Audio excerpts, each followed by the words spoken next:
Una bomba d'acqua stamane ha devastato la fascia pedemontana del Veneto, particolarmente colpito il Bassanese con decine di comuni della Val Brenta finiti sott'acqua. Da Solagna a Pove del Grappa, strade trasformate in torrenti di acqua e fango, mattina da incubo per i residenti, mai vista una pioggia simile, dicono, neanche con l'alluvione del 66. Scantinati garage, piani bassi delle case finiti sott'acqua, è iniziata la conta dei danni in tutta la fascia pedemontana del Veneto, intanto si lavora a spalare l'acqua e il fango da case e strade. Maltempo in Veneto, il presidente della regione Zaia dichiara lo stato di crisi per i danni riportati nei territori di Belluno, Rovigo, Treviso, Verona e Vicenza, la terza dichiarazione in poco più di 3 settimane. Momenti di paura alle 13:30 a Venezia quando una tromba d'aria ha attraversato la laguna sfiorando la città, per fortuna nessun danno. Individuato dai carabinieri il turista che ha danneggiato la statua di Paolina Borghese alla Gipsoteca di Fossagno, a un 50enne austriaco che si è scusato e detto pronto a risarcire. Primo weekend di saldi dal bilancio disastroso in centro a Padova, meno 90% rispetto all'anno scorso, l'allarme dell'Associazione dei commercianti del centro. Ben ritrovati con l'edizione del Veneto dei nostri telegiornali, l'avete sentito dai titoli, il maltempo ha colpito duro ancora una volta in Veneto, in particolare nelle aree della Pedemontana e del Bassanese.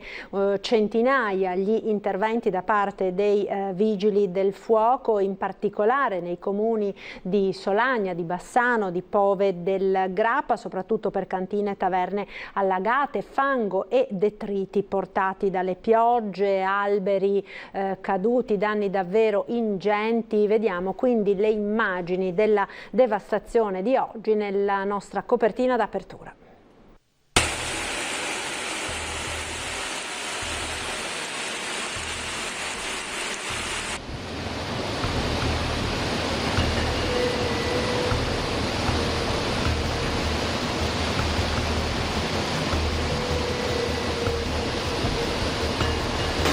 Impressionante.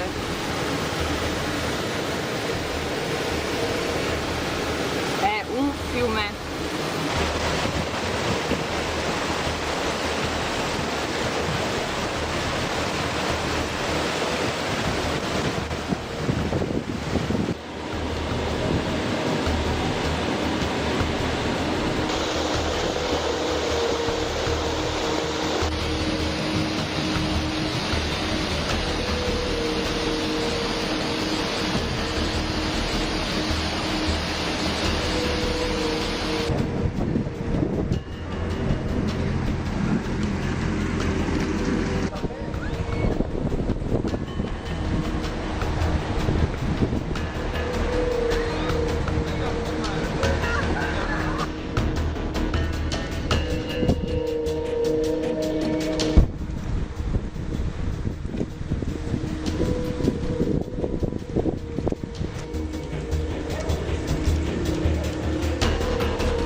Ecco, avete visto quindi le immagini della devastazione questa mattina nell'area del Bassanese, in particolare nei comuni di Solagna e Pove del Grappa. Nel frattempo il maltempo che si è verificato in Veneto ha indotto il presidente della regione Luca Zaia a dichiarare lo stato di crisi per eccezionali avversità atmosferiche, stato di crisi che è stato dichiarato fino al termine della fase meteorologica avversa per i danni riportati nei territori delle province di Belluno, Rovigo, Treviso, Verona e Vicenza. Si tratta, pensate, della terza dichiarazione in poco più di 2 settimane. La prima per le avversità atmosferiche del 21 e 23 luglio nelle province di Belluno e di Vicenza, la seconda per quelle del 29 luglio nel comune di Auronzo di Cadore e per quelle del 30 nel comune di Canale d'Agordo. Poi appunto questa mattina l'ennesimo nubifragio. Abbiamo detto dunque danni davvero ingenti, case, cantine, garage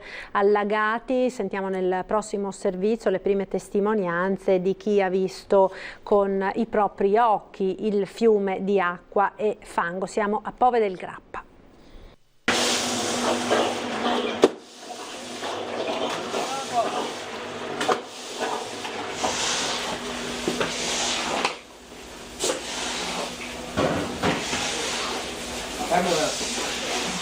Una bomba d'acqua che si è abbattuta su Pove, tanti i danni, signora, casa sua abbiamo visto fango ovunque, acqua dappertutto, qual è la situazione? Per fortuna che sono arrivati amici e protezione civile, pompieri e siamo diciamo un buon punto, però i danni sono tanti. Abbiamo visto il garage, la cantina completamente allagati, anche in cucina c'era acqua, insomma come avete vissuto questi momenti?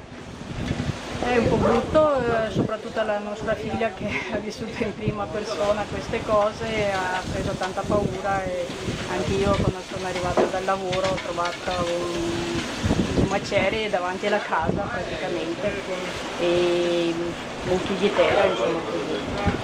Ecco, lei stava lavorando, è stata richiamata d'urgenza perché la casa era completamente sommersa e invasa dal fango.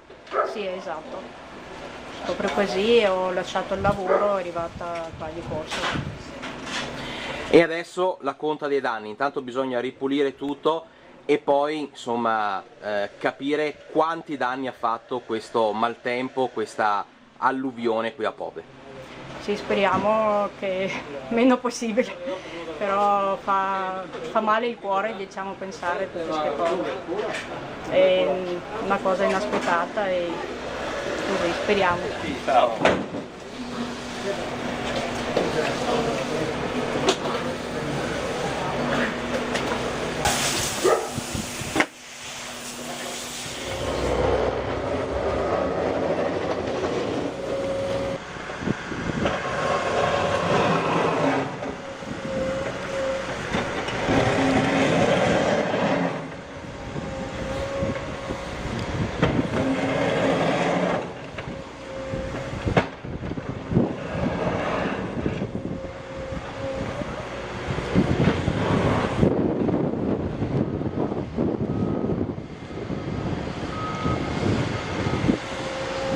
Insomma, si aspettava un disastro del genere qui dalle prime ore del mattino?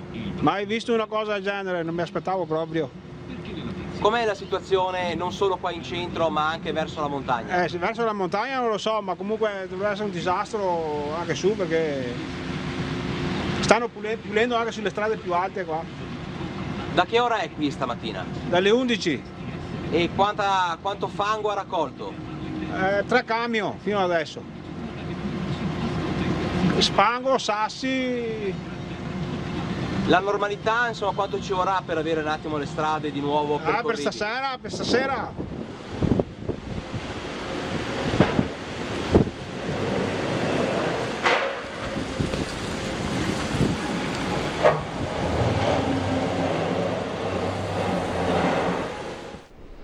Nel prossimo servizio sentiamo l'intervista al sindaco di Pove del Grappa, Francesco Dal Monte, che parla di un evento mai visto prima. E siamo qui sul luogo dell'emergenza con il sindaco di Pove. Sindaco, ci faccia un breve quadro della situazione aggiornata a questo momento. Allora, dopo la bomba d'acqua di questa notte, quindi tutti i torrentini che improvvisamente si sono formati in montagna per poi riversarsi nelle case e nelle strade del paese, al momento non piove e tutte le squadre sono a lavoro per cercare di tamponare l'emergenza, anche se i danni sono veramente grossi. Ecco, qui abbiamo visto la situazione, abbiamo raccolto le testimonianze qua in centro, ma zona di montagna, insomma, spostandoci da qui, qual è la realtà? La realtà è che abbiamo praticamente detriti di tutti i tipi che vengono giù dalle montagne e dalle valli e che si sono riversati soprattutto nella parte nord e est del paese, quindi quella sotto alla montagna, e hanno chiuso le strade, hanno bloccato le strade e hanno riempito le cantine e le taverne. So che è partito, diciamo, un appello a volontari e persone che insomma con badile, con pale vogliono e sono chiamate a dare una mano per far rientrare l'allarme e rimettere in sicurezza il manto stradale. Come hanno risposto? Sì, ci siamo mossi in due modi, con due canali. Uno quello ufficiale, quindi protezione civile nostra di Pove del Grappa, protezione civile provinciale e regionale che hanno attivato il COM, quindi sono loro al momento la regia. Parallelamente abbiamo chiesto chiesto aiuto a tutti quelli che avessero guanti, badile e stivali per riuscire insomma ad arginare questo che io ritengo un disastro, che non ho mai visto nulla di simile, è memoria d'uomo, non si era mai ricordato. Ecco, è difficile adesso perché siamo ancora in piena emergenza, ma una stima approssimativa dei danni, quanto caos, quanti danni ha creato questa bomba d'acqua e questo fiume di fango? A livello economico non ho assolutamente un'idea, perché mi stanno arrivando telefonate da case ancora allagate che non sapevamo fossero in queste situazioni, quindi man mano stiamo aggiornando, però sono parecchio alti, perché oltre ad avere diciamo intasato con delle tizi le strade, quindi dopo aver sperando velocemente ripulito le strade, ora i danni sono le macchine nei garage, tutte le taverne allagate, tutte le cantine, quindi non abbiamo assolutamente un'idea di danni, che però sono sicuramente tanti. E sentiamo ora l'intervista all'assessore regionale alla protezione civile Giampaolo Bottaccin, che questa mattina appunto si trovava in Pedemontana, nei luoghi più colpiti da questa nuova ondata di maltempo. Sentiamo. Assessore, lei oggi qui insomma per questo tavolo in concerto con le forze dell'ordine, ma anche i sindaci interessati, per vedere un po' quali sono le prossime mosse, soprattutto per quanto riguarda il Bassanese e il Vittorio Veneto, che sappiamo anche là, insomma, questa bomba d'acqua, questa calamità naturale si è riversata. Sì, abbiamo questi fenomeni meteo che hanno colpito nei giorni scorsi, iniziato da Auronzo di Cadore, poi Rocca Pietro e poi altri comuni, e questa mattina abbiamo avuto delle precipitazioni molto consistenti nella zona del Bassanese, a nord e a nord-est di Bassano in modo particolare, con 80 mm d'acqua in poco più di 2 ore, quindi sono precipitazioni molto consistenti che creano parecchi problemi. Io sono passato qui adesso al centro operativo intercomunale, che raggruppa appunto un po' il punto nevralgico dove vengono prese le decisioni per il coordinamento dei soccorsi. So che i vigili del fuoco sono sul campo, abbiamo 20 organizzazioni di protezione civile che sono sul campo da questa mattina, e il Presidente Zaia sta già predisponendo la richiesta di stato di emergenza a livello nazionale. Ecco, quali sono le criticità che lei intanto ha avuto modo di sentire? Beh, insomma, le immagini le avete riportate voi, quindi penso sia facilmente comprensibili le difficoltà: allagamenti, di scantinati, abbiamo avuto strade interrotte, smottamenti, insomma grandinate, ma più nella parte trevigiana, quindi insomma i danni ci sono consistenti. Ovviamente adesso si cerca di ripristinare le condizioni nel più breve tempo possibile con la macchina dei soccorsi, e poi dopo ci sarà il momento della conta dei danni e dei ristori. Ecco, senta, ma al di là di questo, insomma, vediamo che sono sempre più numerosi episodi di questo genere. Non va magari non correndo dietro le calamità, ma insomma non va ripensato un po' quello che è anche il nostro ambiente, proprio perché questi fenomeni, che di solito sono tropicali, in realtà insomma abbiamo visto che sono anche fenomeni italiani e di casa nostra. Ma guardi, io posso dire semplicemente una cosa, e non lo dico io, lo dicono persone autorevoli, come ne cito uno per tutti, il professor Luigi Del Paus, che è un luminare nel campo dell'idraulica. Da alcuni anni la Regione ha messo in campo un piano di opere di difesa del suolo che mai si era visto prima: bacini di laminazione, arginature, briglie, e non è un caso se l'anno scorso i massimi esperti, anzi 2 anni fa ormai, i massimi esperti nel campo hanno dichiarato pubblicamente che se non fossero state messe in campo queste opere di prevenzione, quello che è successo con l'uragano Vaia avrebbe avuto conseguenze ben peggiori. Ricordiamoci che nel 2010 c'è stata l'alluvione che ha allagato mezzo Veneto, ci sono state 32 rotture arginali, nel 2018 nessuna rottura arginale, quindi si sta intervenendo con un mega piano di interventi. Abbiamo investito più di 1 miliardo di euro di opere, ne mancano ancora 2, ma si continua su questa strada.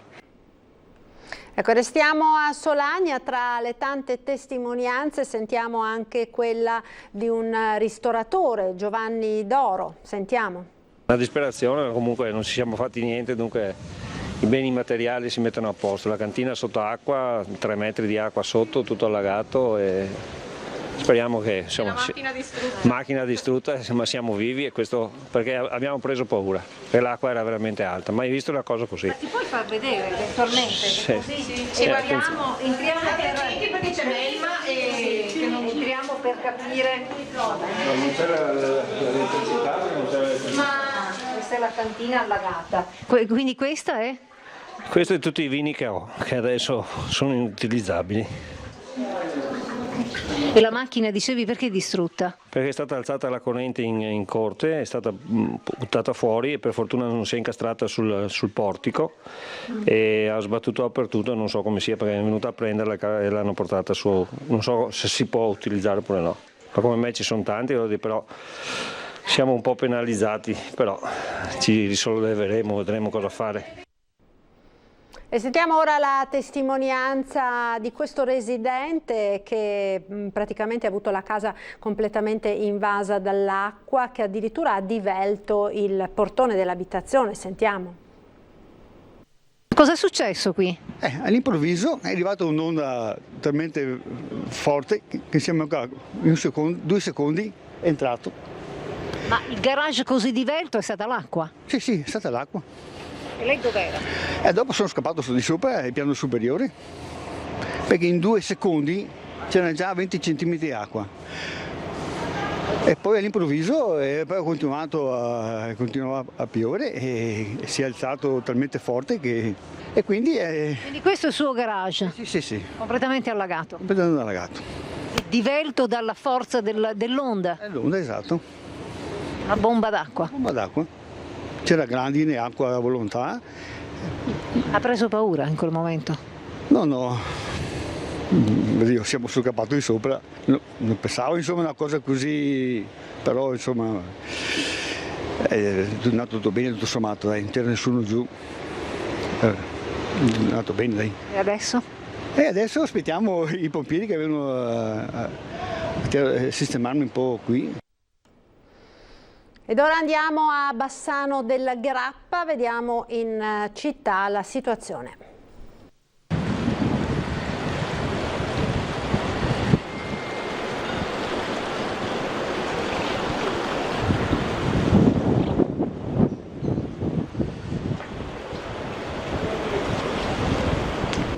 E siamo ai piedi del Ponte Vecchio per raccontarvi quello che è successo, quello che sta succedendo dopo le copiose precipitazioni di questa mattina. Come potete vedere il livello del Brenta è alto, ha raggiunto quasi la terrazzina sulla quale noi ci troviamo, riusciamo a mettere addirittura un piede in Brenta, però la situazione diciamo che resta sicuramente sotto osservazione, ma non è ancora scattato un vero e proprio allarme. Il ponte è transitabile, è aperto al passaggio della gente, i turisti sono abbastanza incuriositi e spaventati da questa situazione, tanti si sono concessi qualche selfie con allo sfondo quelle nuvole che sono minacciose, che sicuramente non fanno presagire nulla di buono. Ripetiamo, allo stato attuale il livello del Brenta è ancora sotto controllo, ma è assolutamente al limite. I turisti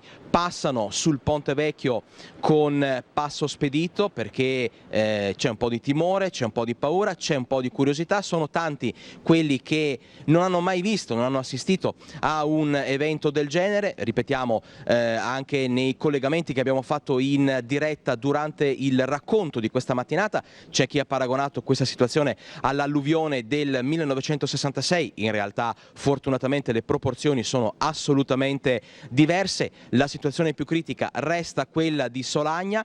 Ad ogni modo l'acqua del fiume sta trasportando piccoli detriti, rami, fogliame, chiaramente il colore dell'acqua è torbido, ma la situazione non desta ancora preoccupazione. C'è sicuramente da tenere monitorato il tutto, c'è sicuramente da alzare il livello d'attenzione, ma il Brenta finora si è solo ingrossato, ma non ha ancora creato problemi né alle strutture né ai passanti.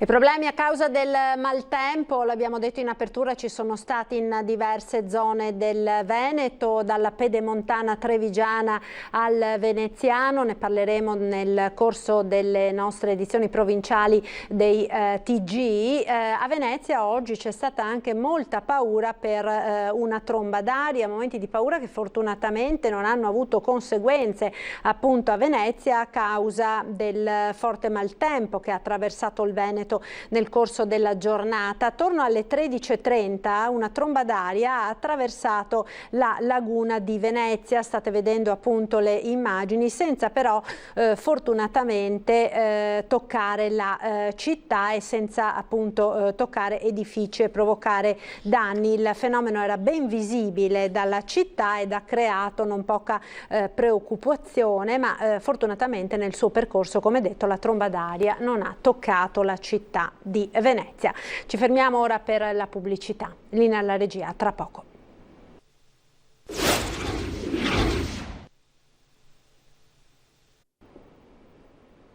Eccoci nuovamente in studio con l'edizione del Veneto dei nostri telegiornali, la cronaca del Bellunese con un incidente che si è verificato questa mattina alle 11:45. L'elicottero del SUEM di Pieve di Cadore è decollato in direzione di Roccapietore, dove tra la località Le Grazie e Caracoi Cimai, facendo retromarcia, un'auto era finita nella scarpata, rovesciandosi diverse volte e fermandosi sul terreno pianeggiante una cinquantina di metri più in basso. A dare l'allarme dei testimoni che avevano poi aiutato ad uscire dall'abitacolo la donna che si trovava alla guida, una 59enne di Venezia. Sbarcati con un vericello di 60 metri, il tecnico dell'elisoccorso e l'equipe medica hanno prestato le prime cure alla signora che aveva riportato un probabile trauma toracico. La donna è stata recuperata con il vericello e trasportata all'ospedale di Belluno.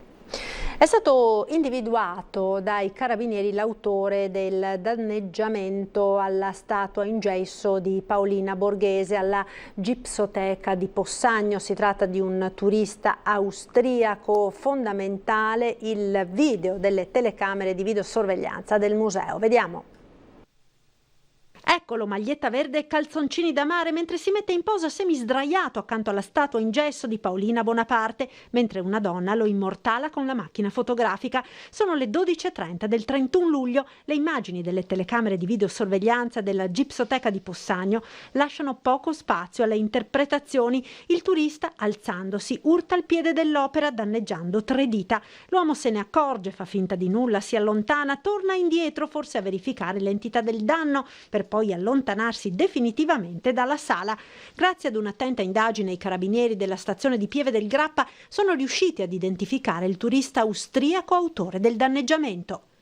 Le indagini effettuate dai militari dell'Arma in collaborazione stretta con la direzione del museo hanno permesso di identificare l'autore del danneggiamento in un turista austriaco cinquantenne che è stato localizzato e contattato in Austria. Fondamentali per risalire al turista le immagini delle telecamere ed il registro dei visitatori che avevano regolarmente prenotato la visita via mail come da procedure anti-Covid. Individuata la signora che aveva effettuato la prenotazione, i carabinieri le hanno spiegato la gravità dell'accaduto. A quel punto la donna, in lacrime, ha rivelato che quell'uomo in maglietta verde era il marito che, resosi conto del danno provocato, si era allontanato, ma ora, vista pure l'eco internazionale dell'episodio, si scusava ed era pronto a prendersi le proprie responsabilità. Ed infatti, poco dopo, il cinquantenne ha inviato ai carabinieri la fotocopia dei propri documenti ed un accorato messaggio inviato dal turista anche a Vittorio Sgarbi, presidente della Fondazione Canova di Possagno.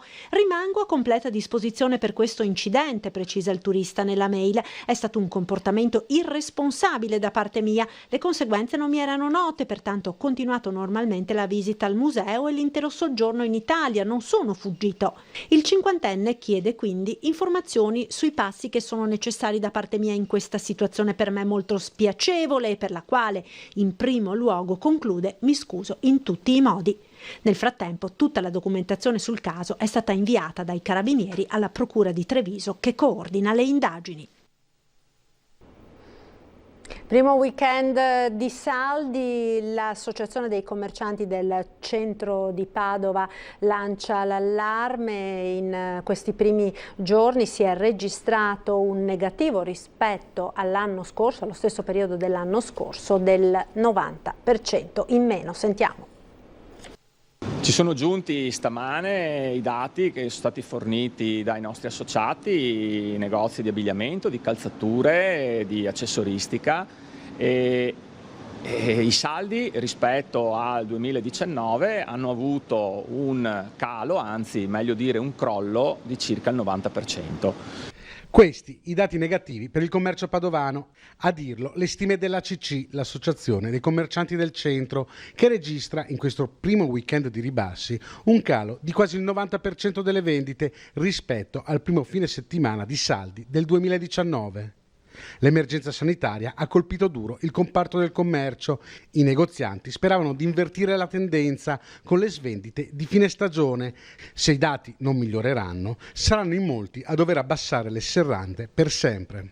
Se il 70% delle attività commerciali non è allineata con il pagamento delle rate d'affitto, quindi dei canoni d'affitto, si apre un problema enorme di liquidità e quindi in questo momento che si attendevano i saldi con ottimismo, il primo weekend ha dato veramente una mazzata e un colpo mortale. Se non si riprenderanno nelle prossime settimane gli acquisti in maniera energica, ci sarà veramente una chiusura generalizzata obtorto collo, perché ovviamente molti negozi non riusciranno più ad onorare le ricevute bancarie, ci sarà una grave crisi di liquidità e quindi ci sarà l'abbassamento delle saracinesche di centinaia di piccole attività commerciali e di partite IVA. Ed era questo l'ultimo servizio dal Veneto per oggi. Io vi ringrazio per essere stati con noi. Come sempre in chiusura uno sguardo alle previsioni del tempo per le prossime ore. Arrivederci.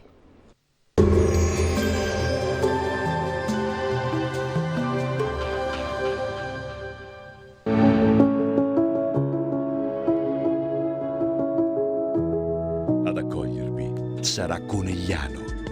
Benvenuti al Meteo, vediamo insieme le previsioni per mercoledì 5 agosto. Sul Veneto residua variabilità con spazi di sereno più ampi all'inizio sulle zone interne, alcuni addensamenti nuvolosi soprattutto sulle zone più a sud-est nelle prime ore e localmente su quelle montane nel pomeriggio, possibili locali piogge in mattinata. Temperature minime tra 14 e 17, massime tra 26 e 28 gradi. Sul Friuli Venezia Giulia tempo variabile, su pianure meridionali, pianure settentrionali, prealpi e Alpi cieli molto nuvolosi al mattino con deboli piogge. Graduale attenuazione della nuvolosità ed assorbimento dei fenomeni nel corso della giornata. Temperature minime tra i 17 e i 20 gradi, massime tra i 24 e i 27 gradi. Sul Trentino Alto Adige la pressione torna ad aumentare, giornata in prevalenza poco nuvolosa, salvo presenza di nubi sparse al mattino. Su Prealpi e Dolomiti nubi sparse alternate a schiarite. Temperature minime tra i 14 e i 15 gradi, massime tra i 27 e i 29 gradi. Dal meteo è tutto, arrivederci.